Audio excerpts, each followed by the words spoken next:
Salut à tous et bienvenue sur la chaîne de la Survie en Nature. Aujourd'hui vidéo dans laquelle on va apprendre à faire des belles photos et time-lapse de nuit. C'est une vidéo qui est destinée pour les débutants comme pour les amateurs. Dans cette vidéo on va voir tout ce qui est conditions et le matériel qui est nécessaire pour faire de la belle photo de nuit. Après on va voir tous les réglages et toutes les petites astuces qui vont avec.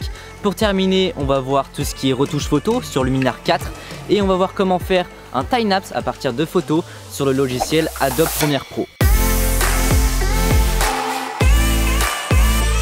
Alors pour faire de la photo de nuit, il faut d'abord qu'il fasse nuit.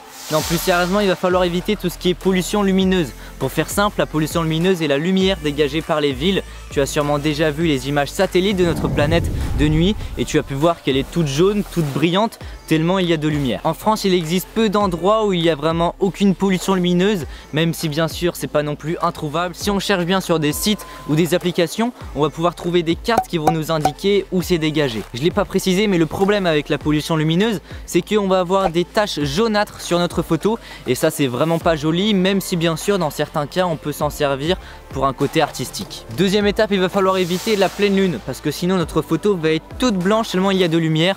Comme nous montre cette photo que j'ai fait à Chamonix avec la GoPro Hero 8, il faisait nuit mais c'était la pleine lune, donc on peut voir que l'image est toute blanche. Voilà, ça c'était les deux règles indispensables pour faire de la photo de nuit. Après bien sûr dans certains cas on va avoir d'autres règles qui vont s'appliquer. On passe maintenant au plus intéressant je pense, c'est le matériel. Il va te falloir un appareil photo, tu peux utiliser tout ce que tu veux, même une GoPro 8, du moment qu'il y a un mode manuel qui te permettra de toucher aux réglages d'obturateur, d'ouverture et les ISO.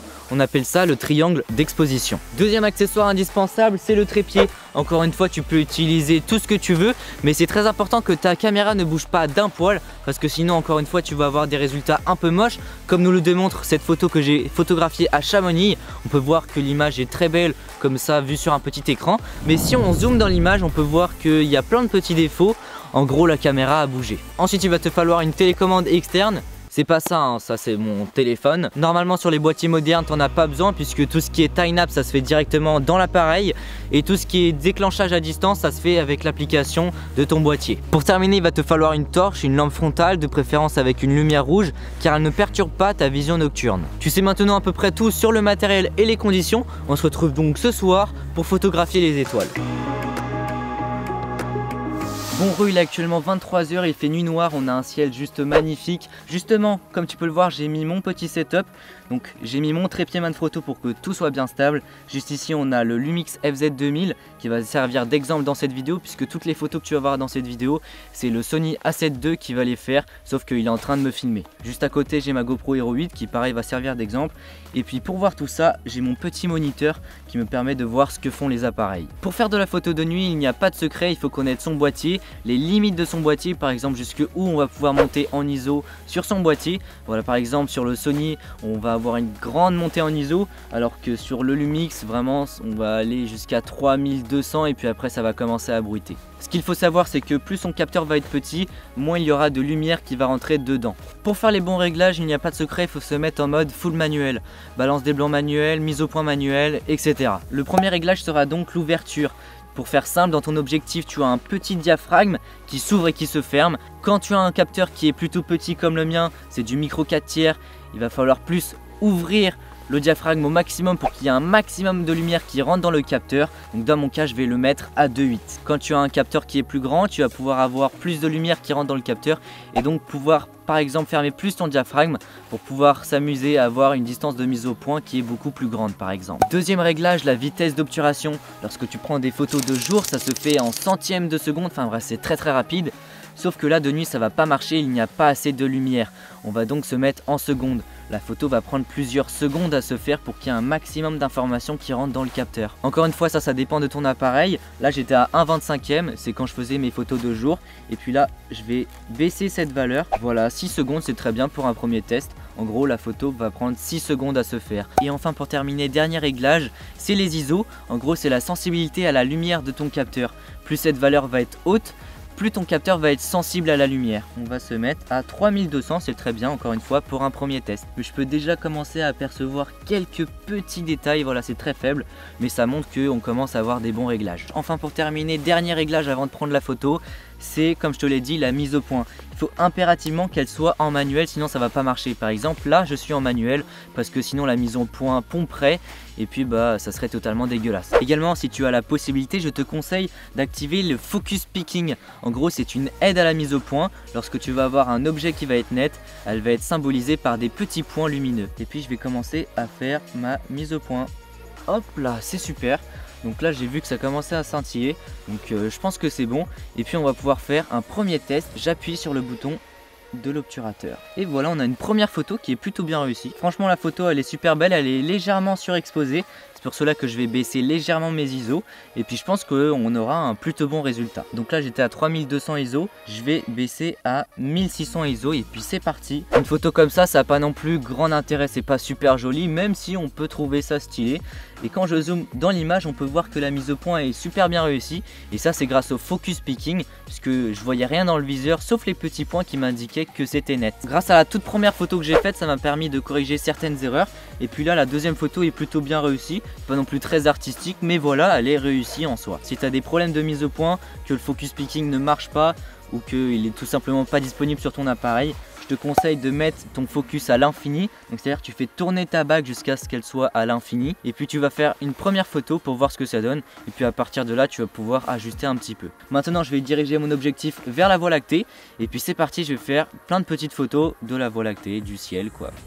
Hop, focus picking qui a réagi, donc là je sais que je suis parfaitement sur je sais pas, une étoile qui doit être par là.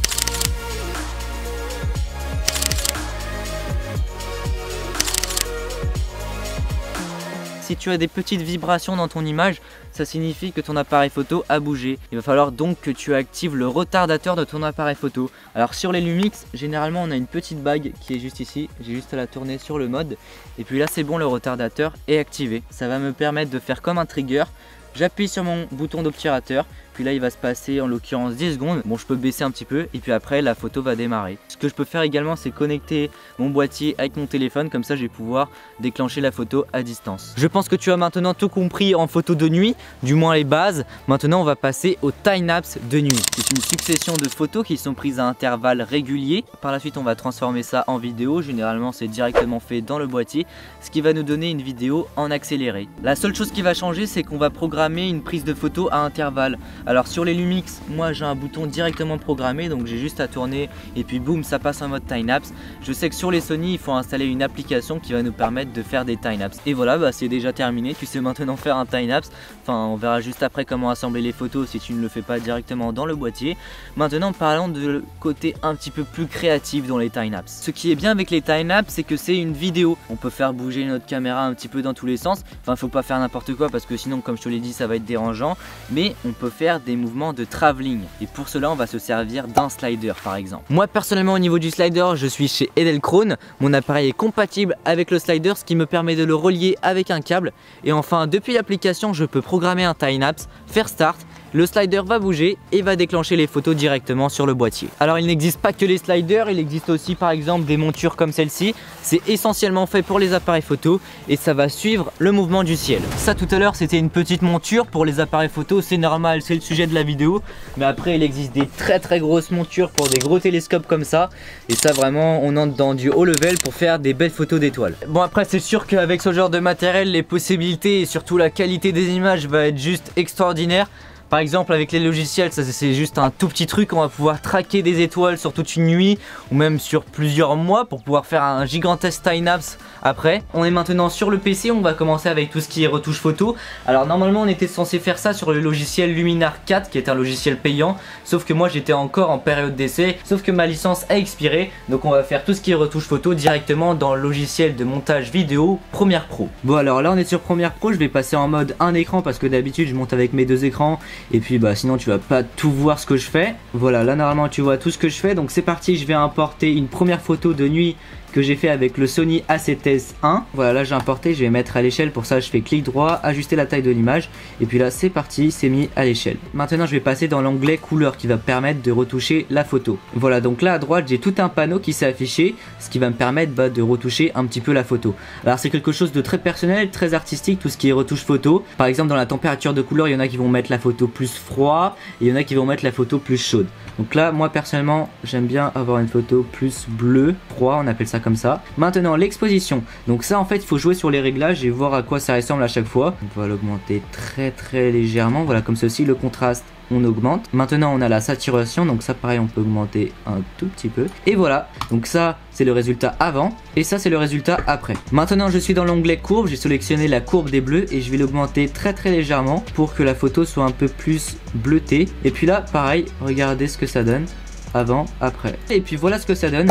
Pour une première retouche photo, je trouve ça plutôt pas mal. Maintenant on va voir comment faire une vidéo time-lapse à partir de photos. Je vais aller dans mon onglet projet, donc c'est ici qu'il y a tous mes médias. Je vais cliquer sur nouveau chutier et je vais l'appeler time-lapse. Puis maintenant je vais faire clic droit, importer. Maintenant je vais aller là où il y a toutes mes photos. Donc là c'est pas un time-lapse des étoiles puisque j'ai pas eu l'occasion de le faire, mais j'ai fait un autre time-lapse pour que tu puisses voir un peu comment ça se passe. Pour faire un time-lapse à partir de photos, c'est très important qu'elle soit bien numérotée. Par exemple là tu peux voir la première photo s'appelle 504, 505, 506 et ainsi de suite. Donc tu peux voir que vraiment les photos elles sont bien classées dans l'ordre. Ça fait pas 505, 507, voilà, c'est vraiment chronologique. Donc là je vais cliquer sur ma première image de la séquence, donc la 504, et puis là tu peux voir que juste ici là il y a marqué séquence d'images. Donc là si les photos étaient pas triées dans l'ordre, ça m'afficherait pas ça, ça serait grisé et puis on pourrait pas l'activer. Là tu peux voir que quand je clique sur ma photo, directement il me sélectionne séquence d'images. Donc là il a pris tout le dossier entier puisqu'il a détecté que c'était une séquence et je vais faire ouvrir. Puis là comme tu peux voir ça m'a importé juste un fichier.